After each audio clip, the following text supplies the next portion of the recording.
बिस्मिल्लाहिर्रहमानिर्रहीम। अस्सलाम वालेकुम नाजरीन। आज मैं आपके लिए बहुत इंपॉर्टेंट टॉपिक लेकर आया हूँ और वो है खालिस दूध का हसूल।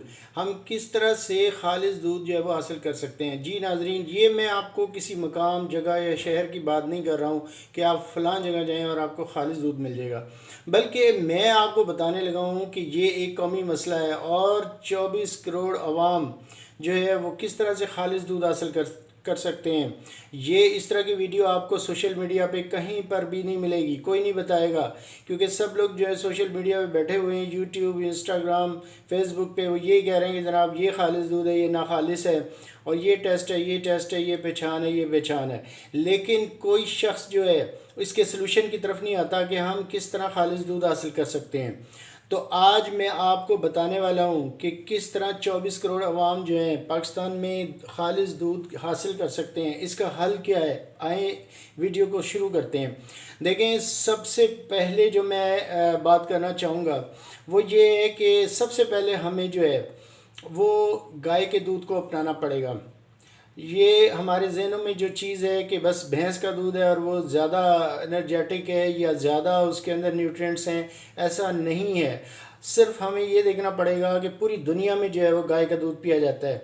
आप ये देखें कि सिर्फ पाकिस्तान और इंडिया में भैंस है, बाकी दुनिया में यूरोपियन कंट्रीज़ में, अमेरिका में, ऑस्ट्रेलिया में और पूरा आपका मिडल ईस्ट जो है उसके अंदर अगर आप देखें तो कहीं पर भी जो है वो भैंस नहीं है, गाय का दूध है और उन लोगों की सेहत भी अच्छी है। तो किस तरह से हम गाय का दूध हासिल कर सकते हैं, आइए मैं आपको बताता हूँ कि इस वक्त जो है पाकिस्तान में जो गाय के फार्म बने हुए हैं वो बहुत गिने चुने हैं, बहुत थोड़े से हैं, खुसूसन जनूबी पंजाब में हैं। और ये सारा दूध जो है वो नाजरीन पैकेट की कंपनीज जो हैं जो डब्बे का दूध बेच रहे हैं, पैकेट का दूध बेच रही हैं, वो लेकर जाती हैं। और आप ये देखें कि वो किस रेट पर लेकर जाती हैं, 70 से 90 रुपए। जी नाजरीन, 70 से 90 रुपए पर लीटर वो दूध को उठाती हैं। अब ये है कि वो हमें क्यों नहीं दूध बेचते, इसलिए कि हम लोग उनसे दूध ख़रीदते नहीं हैं। हम आदी हो चुके हैं भैंस के दूध का, लेकिन भैंस का दूध हमें मिलता नहीं है। भैंस के दूध के साथ हो क्या रहा है, देखें, अगर भैंस का ऐसा 24 करोड़ आवाम तक दूध पहुँचे तो मैं ये वीडियो ना बनाता। लेकिन आप ये देखें कि भैंस का दूध जो है उससे क्या हो रहा है कि उसमें जो है वो 1 लीटर भैंस के दूध से 10 लीटर दूध बनाया जा रहा है। और ये जो आपको गाड़ियाँ मिलती हैं इतने, यानी कि 50 मन दूध आ रहा है, 100 मन दूध आ रहा है एक दुकान पे, और ये टनों के हिसाब से ये दूध कहाँ से है। ये भैंस तो इतना दूध नहीं देती। आप किसी बाड़े में विज़िट करें, वहाँ पर जो है 80% 90% भैंसें होती हैं और गाय बहुत कम होती है, वो भी देसी गाय होती है। अभी मैं आपको बताऊंगा कि इस कंट्रोल शेड क्या होता है और ये जो यानी फार्म है साइंटिफिक बेसिस पर कैसे बनता है। अनफॉर्चुनेटली हमारे मुल्क ने जो है इसको एज ए इंडस्ट्री नहीं लिया है और साइंटिफिक बेसिस पर ये इसको नहीं डेवलप किया, यानी और यहाँ पर जो है वो ये एक टेक्नोलॉजी की हैसियत नहीं रखती है। जबकि दूसरे ममालिक में अगर आप देखें तो ये टेक्नोलॉजी की जो है वो शक्ल में है। तो आप ये देखें कि अब हमारे मुल्क में हो क्या रहा है कि जो यानी बाड़े हैं वो 100 साल पुरानी तर्ज पर चल रहे हैं और उसमें कोई भी जिद्दत नहीं आई है। 100 साल में कितनी आबादी हमारी बढ़ गई है। और जबकि एक तरफ आप ये देखते हैं कि हमारे जो एग्रीकल्चर लैंड है उस पे आप ये देखें कि बिल्डिंग्स बन गई हैं, सोसाइटीज़ बन रही हैं, प्लाजे बन गए हैं, सड़कें बन गई हैं, तो फिर वो हरा चारा जो है यानी ग्रीन फॉडर जो है वो नहीं मिल रहा है। तो लेकिन हमारे हर बाज़ार में आप देखें कि अगर 4 दुकानें थीं तो 2 महीने के बाद वो 8 हो जाती हैं और अगले साल तक वो यानी कि 10-12 दुकानें हो जाती हैं। तो दुकानें बढ़ती जा रही हैं, उन पे दूध बढ़ता जा रहा है। ये कहाँ क्या है, ये सारा नाखालिस दूध है। तो नाखालिस दूध की निशानदेही तो सब करते हैं लेकिन उसका सलूशन कोई नहीं बताता। आज मैं आपको बताऊंगा कि इसका सलूशन क्या है। सबसे बड़ी जो ज़रूरत है नाजरीन, सबसे बड़ी ज़रूरत यह है कि हम गाय का दूध जो है वो डिमांड करें मार्केट में। जब हम गाय का दूध डिमांड करेंगे, हमारे जो घरों में यानी आते हैं दूध देने के लिए या हम दुकान से ख़रीदते हैं, उनको हम बताएं, उनको कहें कि हमें गाय का दूध चाहिए, क्योंकि गाय का दूध जो है भैंस के दूध से भी ज़्यादा मुफीद है। और आप ये देखें कि गाय के दूध में ये दो नंबरी नहीं हो सकती। जिस जिस तरह से भैंस के दूध से आप देखते हैं कि यानी 1 लीटर से 10 लीटर बनाया जाता है और उसमें सोडा, सर्फ, यूरिया, केमिकल्स और मुज़र सेहत चीज़ें मिलाई जाती हैं, फिर ग्लूकोज, और उसमें खुर्दनी तेल मिलाकर उसको ऐसा बना दिया जाता है कि उसका खोया भी बन जाता है, खीर भी बन जाती है और उसकी दही भी बन जाती है, सारी डेयरी प्रोडक्ट्स बन जाती हैं। तो हम ये समझते हैं कि वो खालिश है, लेकिन उन्होंने एक रेसिपी सेट की हुई है और वो रेसिपी सेट करके जो हमारे मुताबिक है हम भी पिए जा रहे हैं, लेकिन उसके बड़े ही जो है ना सीरियस साइड इफ़ेक्ट्स हमारी हेल्थ के ऊपर आ रहे हैं। और दो तरह से में नुकसान हो रहा है। आप ये देखें कि एक तो एक तरफ जो है वो क्या हो रहा है कि ज़ाहिर है इतनी ये यूरिया और सोडा और केमिकल वगैरह इस तरह की जो चीज़ें हैं जब हम हमारी बॉडी में जाते हैं तो हमारे किडनी फेलियर की तरफ जाते हैं हम लोग। फिर लिवर है, आपका हार्ट है, आपके जितने वाइटल ऑर्गन्स हैं, डाइजेस्टिव सिस्टम वो डैमेज होता है और कैंसर की एक बड़ी वजह है। और सेकंड पर जो नुकसान है वो ये है कि दूध की एक मुकम्मल ग़िज़ा है, इसमें सिर्फ आयरन नहीं होता, बाकी इसमें विटामिन ए होता है, विटामिन डी है, vitamin B complex, B1, B2, B3, B6, B12, ये सारे इसमें होते हैं। इसके अलावा फॉलिक एसिड होता है, इसके अलावा इसमें प्रोटीन है, कैसीन प्रोटीन, जो कि 3.3% होती है। 3.5% काऊ मिल्क में जो है वो फैट है। और इसी तरह से लैक्टोज़ जो एक मिल्क शुगर है वो भी इसके अंदर होता है। तो ये सारी मुफीद चीज़ें जो कि एक नेचुरली हमें मिलनी चाहिए वो भी नहीं मिलती। तो ये सारा कुछ हो रहा है कि भैंस का दूध क्यों डिमांड किया जाता है। और मतलब जो गवाले हैं वो क्या करते हैं कि बाड़े से दूध उठाया और डेयरी पे चले जाते हैं, डेयरी पे जाके वो सबसे पहले क्रीम निकालते हैं, क्रीम निकलवा के वो वहाँ से जो पैसे हैं वो फिर फार्मर को देते हैं। तो इस तरह से ये सिलसिला जो है वो चल रहा है, लेकिन दूध नहीं है। और इसमें सभी लोग जो हैं वो झूठ बोल रहे हैं, यानी सब लोग कहते हैं कि जी हमारा दूध खालिज है, हमारा कोई भी मना नहीं करता, वो कहता है जी बाकी सब ना खालिज है लेकिन मैं खालिज दूध बेच रहा हूँ। लेकिन प्रॉब्लम ये नहीं है, प्रॉब्लम ये है कि दूध पैदा नहीं हो रहा। और पैदा इसलिए नहीं हो रहा, दूध की प्रोडक्शन नहीं है। प्रोडक्शन क्यों नहीं है? इसलिए कि उस टेक्नोलॉजी को अडॉप्ट नहीं किया जो पूरी दुनिया ने किया हुआ है। और हमारे यहाँ जो साइंटिफिक बेसिस पर फॉर्म नहीं बने हुए। आप ये देखें कि हमने जो है वो भैंस को रखा, इसका इम्पोर्टेंट फैक्ट जो यानी एक कंपोनेंट है, पार्ट है हमारी जो मौजूदा डेयरीज़ हैं वो बफलो है। तो बफलो जो है वो बहुत कम दूध देती है। बफलो की बच्ची जब पैदा होती है तो 5 साल के बाद जो है वो उसकी कॉविंग होती है। और आप ये देखें कि बफलो जो है वो 4 महीने दूध देती है, फिर आहिस्ता आहिस्ता कम होना शुरू करती है, 6-7 महीने के बाद तो दूध नहीं देती। तो ये सारी प्रॉब्लम्स हैं। अब इन सारी प्रॉब्लम्स को ओवरकम करने के लिए नाजरीन हमारे पास जो सलूशन है वो ये है कि जो साइंटिफिक बेसिस पर फॉर्म बने, जैसे कि हमारे मुल्क में कई फार्म बने भी हुए हैं, जनूबी पंजाब में बने हुए हैं, और वहाँ पर लेकिन वहाँ का दूध जो है वो यानी नेशनल मल्टीनेशनल कंपनीज जो हैं वो ले जाती हैं और पैकेट में भारी दामों जो है वो फ़रोख्त कर रही हैं। तो हम वो क्यों कर रही हैं? इसलिए कि हम उनसे दूध नहीं लेते, हम उनसे दूध लें। और ये इस बात को समझ जाना चाहिए कि ये जो दूध हमें मिल रहा है ये नाखालिस है, सोडे सर्फ वाला है और केमिकल वाला है, लेकिन बस वो एक जायका जो है और एक टेस्ट उन्होंने बना दिया है जिस पर हम लग गए हैं। तो इस चीज़ को छोड़ें, डिमांड करें। देखें, जब हम डिमांड करेंगे तो जिन लोगों ने बाड़े जो चला रहे हैं वो भी इस तरफ आएंगे और वो भी जो है वो एक साइंटिफिक लेवल पर चीज़ें बनाएंगे। इसकी मिसाल मैं आपको यूँ देता हूँ कि देखें इस वक्त जितने प्रोफेशंस हैं उनमें जितने लोग काम कर रहे हैं वो सारे पढ़े लिखे नहीं हैं, लेकिन उन्होंने जिद्दत को अपना लिया है। जिद्दत जहाँ पर आती चली गई है तो उन्होंने अडॉप्ट किया है। आप ये देखें कि जो टायर पंक्चर लगा रहा है तो वो टायरों को पंक्चर जो लगाते हैं, आज से 20 साल पहले तो उनके पास वो मशीनें नहीं थीं, लेकिन जब मार्केट में वो मशीनें आ गईं और वो चीज़ें आ गईं जो सहूलतकार हैं उनके लिए, उनकी यानी बेटर परफॉर्मेंस के लिए, तो उन्होंने को अडॉप्ट कर लिया। इसी तरह आपका हेयर ड्रेसर जो है उन्होंने वो चीज़ें अपना ली, आपका प्लम्बर, इलेक्ट्रिशियन और दीगर जो लोग हैं। लेकिन आप ये देखें कि ये जो बाड़े हैं ये 100 साल पहले भी इस तरह ही का था, आज भी इस तरह ही है, जबकि मार्केट में इसकी सहूलत के लिए बहुत सारी चीज़ें हैं।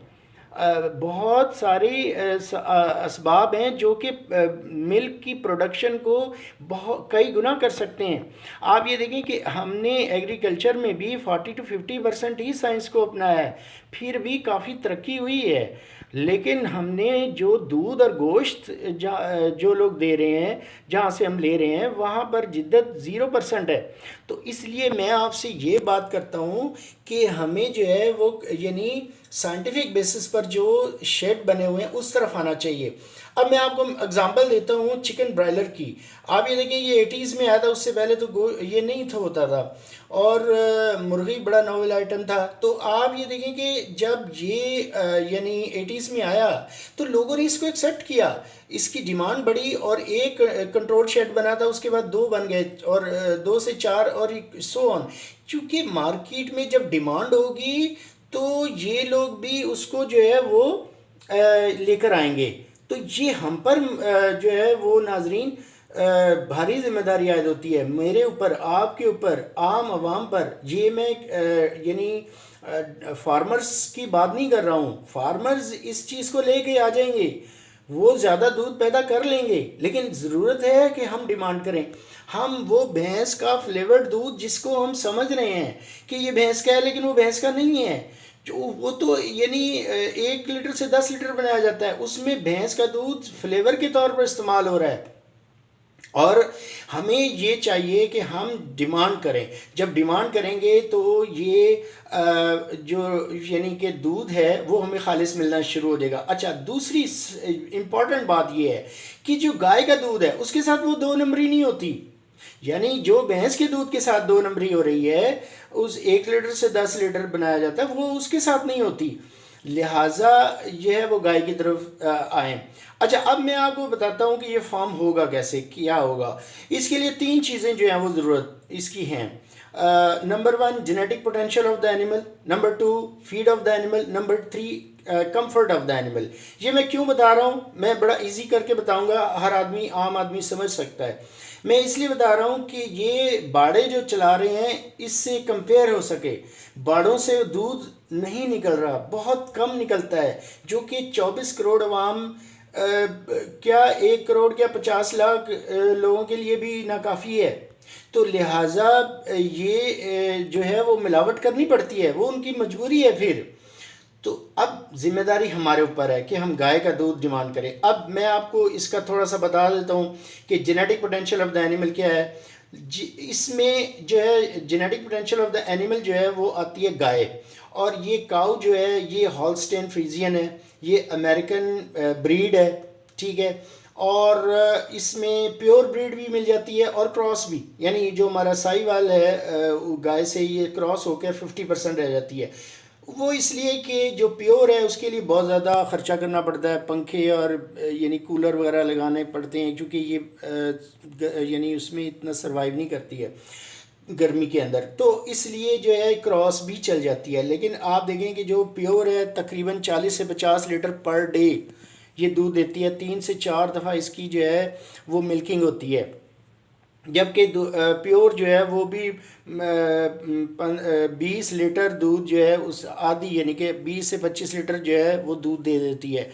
तो हाँ, अगर हम इसको जो है वो क्रॉस भी रखें तो ये इतना ज़्यादा दूध जो है वो हासिल हो जाएगा। और सेकंड नंबर पर जो है वो आती है feed of the animal. Feed of the animal के अंदर इसको साइलेज खिलाया जाता है। ये नाजरीन साइलेज जो है वो मकई होती है, ख़ास मकई उसका सीड होता है और उसको सो किया जाता है साइलेज के लिए, फिर साइलेज बनता है। ये इसको मिट्टी में जो है वो शॉपर के अंदर करके मिट्टी में दबा दिया जाता है 1-2 माह के लिए, 1.5 माह के लिए, और फिर इससे जो है जो यानी वो तैयार होता है साइलेज, उसको जब हम गाय को खिलाते हैं तो वो 8 घंटे की बजाय ये खुराक जो है वो 4 घंटे 3 घंटे में ही दूध बना देती है। ठीक है। इसके अलावा वंडा खिलाया जाता है जिसमें बहुत सारे न्यूट्रिएंट्स और प्रोटीन्स और कैल्शियम और ये सारी चीज़ें होती हैं, क्योंकि दूध बनाने के लिए दो चीज़ें बड़ी अहम होती हैं जानवर के लिए, एक तो प्रोटीन्स और दूसरे कैल्शियम। तो हमें ऐसी फूड देनी चाहिए जिसमें प्रोटीन और कैल्शियम हो। जबकि बाड़े के अंदर टुकड़े खिलाए जाते हैं बासी, जिसमें उल्ली लगी होती है, फफूंदी और खल और ये तूड़ी शुड़ी, ये इस तरह की चीज़ें जो हैं, दूध इसका पैदा नहीं होता। वो झूठ बोलते हैं, मजबूरन उनका दूध कम होता है, डिमांड बहुत ज़्यादा है, लिहाजा उन्हें वो मिलावट करनी पड़ती है।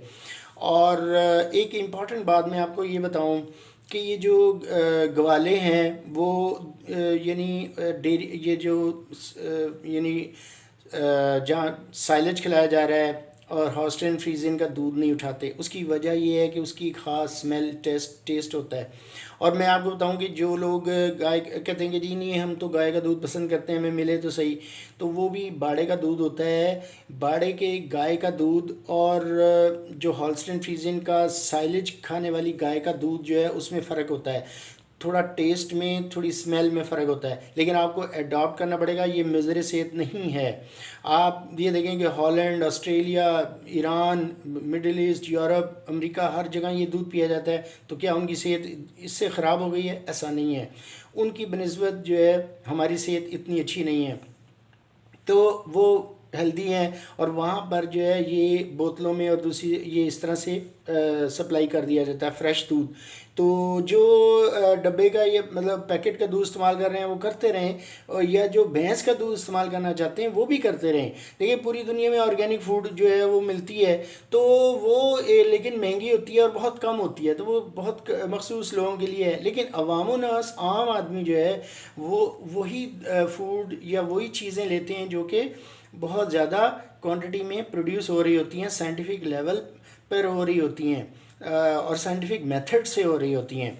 तो इसको एक टेक्नोलॉजी की शक्ल देने की ज़रूरत है और हमें गाय के दूध की डिमांड करनी चाहिए। और इसके अलावा मैं आपको बताऊं कि बाड़ों के अंदर और ये जो फार्म होते हैं उसके अंदर फ़र्क ये है कि वहाँ पर जानवर को बांध के रखा जाता है। आप देखें गुज्जर जिसने जानवर रखे हुए हैं वो दिन में 8 दफ़ा पानी पीता है, लेकिन जानवर को सिर्फ दो टाइम पानी पिलाता है। तो वहाँ पर क्या उसका इम्पेक्ट आएगा? वो उसकी सेहत भी गिर जाएगी उसका, और फिर पहले ही उसके अंदर पोटेंशियल नहीं है दूध पैदा करने का। हॉल्स्टेन फ्रीजियन के अंदर ऐसी जीन्स हैं साइंटिफिकली, यानी उसके अंदर जो है वो इस यानी उसकी नस्ल इस तरह तैयार की गई है कि वो गोश्त कम बनाती है अपने जिस्म का और दूध ज़्यादा बनाती है। वो दूध देने वाली एक मशीन है। तो और ये खालिश दूध होता है, इसमें कोई अभाम नहीं है या आप समझ लेंगे जी वो जल्दी दूध बन जाएगा। जैसे चिकन के बारे में बहुत ज़्यादा रूमर्स और मिथ्स हैं, और ये ऐसा ये ना किया करें, ये गुमराह करने वाली बातें हैं। आज गोश्त की कमी चिकन ही पूरा कर रहा है, वरना तो बड़ा गोश्त भी जो है आम आदमी की रीच से निकल गया है। तो इस तरह से अब यहाँ पर ये सारी चीज़ें हैं, डिफरेंसेस हैं। और थर्ड वन जो है वो कंफर्ट ऑफ द एनिमल है। जैसे मैंने कहा एनिमल की कंफर्ट जो है वो कंफर्ट ये होती है कि उसे खुला रखा जाता है फार्म के अंदर, पानी की होदियाँ होती हैं, जब चाहे वो खाना खाए, जब चाहे वो पानी पिए। तो इस तरह से उसकी सेहत भी अच्छी रहती है, दूध भी ज़्यादा बनता है और उस फार्म से दूध ज़्यादा निकलता है। और वो गाय का दूध, उसमें मिलावट नहीं होती और उसमें केमिकल नहीं डाले जाते, एज सच वो प्रोवाइड कर दिया जाता है। तो आप ज़रा गौर करें सिर्फ इसकी कीमत पर कि जब यानी नेशनल कंपनियां, मल्टीनेशनल कंपनीज जहाँ दूध उठा रही हैं 70 रुपये लीटर, 80-90 रुपये लीटर, ठीक है, और 100 नखरे करके वो उठाती हैं। तो वहाँ अगर आप 125, 120, 130 भी अगर उनको देंगे पर लीटर या 150 भी देंगे तो वो तो छलांगे मारेंगे। लिहाजा वो सभी लोग इस तरफ आ जाएंगे। ये वीडियो बनाने का मकसद भी यही है, और इस वीडियो को ज़्यादा से ज़्यादा शेयर करना है आपने, सब्सक्राइब करना है, क्योंकि ये कौमी ज़िम्मेदारी है। ये जो मैंने बात बताई है ये आपको कहीं नहीं मिलेगी, सोशल मीडिया पे ढूंढ के देख लें। जितनी भी यूट्यूब पे और इस पे वो जो हैं वो बन रही हैं वीडियोस, वो सिर्फ ये बता रहे हैं कि जी ये दूध ना खालिज है, ये खालिज है। भाई ये भी तो बताओ कि खालिज दूध प्रोड्यूस कैसे करें? वो दूध है ही नहीं, दूध की प्रोडक्शन नहीं हो रही, असल मसला ये है। तो आप ये देखें ना कि अगर जैसे मैंने आपको चिकन ब्रायलर की मिसाल दी, इसी तरह एग्रीकल्चर हमारा जो है उसके अंदर भी अगर हम यूरिया खाद इस्तेमाल ना करें, ट्रैक्टर ना इस्तेमाल करें, जितनी साइंटिफिक टूल्स हैं वो इस्तेमाल ना करें, तो ये आपको गंदम भी नहीं मिलेगी, आपको सब्जियां नहीं मिलेंगी। तो ये सारी चीज़ें हैं। तो कौन सा ऐसा शुबा है दुनिया में और किस मुल्क में कि जो बग़ैर साइंस के चल रहा है, जो बग़ैर जिद्दत के चल रहा है, जो बग़ैर इस टेक्नोलॉजी के चल रहा है? तो लिहाजा इस वीडियो को ज़्यादा से ज़्यादा शेयर करें और ये कौमी ज़िम्मेदारी है, इसको आम करें, लोगों को बताएं। आपका बहुत शुक्रिया। नेक्स्ट वीडियो के लिए इजाज़त। नेक्स्ट वीडियो में मैं आपको दूध की सारी कंपोजिशन बताऊंगा और इसके कितने कितने परसेंटेज होते हैं काऊ मिल्क्स में, बफलो मिल्क से, इसका कंपैरिजन भी करूंगा। और दूध के जो सारे टेस्ट होते हैं LR SNF और इसकी फ़ैट वगैरह का, और चीज़ कैसे बनती है, सारा मैं आपको बताऊँगा। और बहुत बहुत शुक्रिया। Thank you very much. अल्लाह हाफिज़।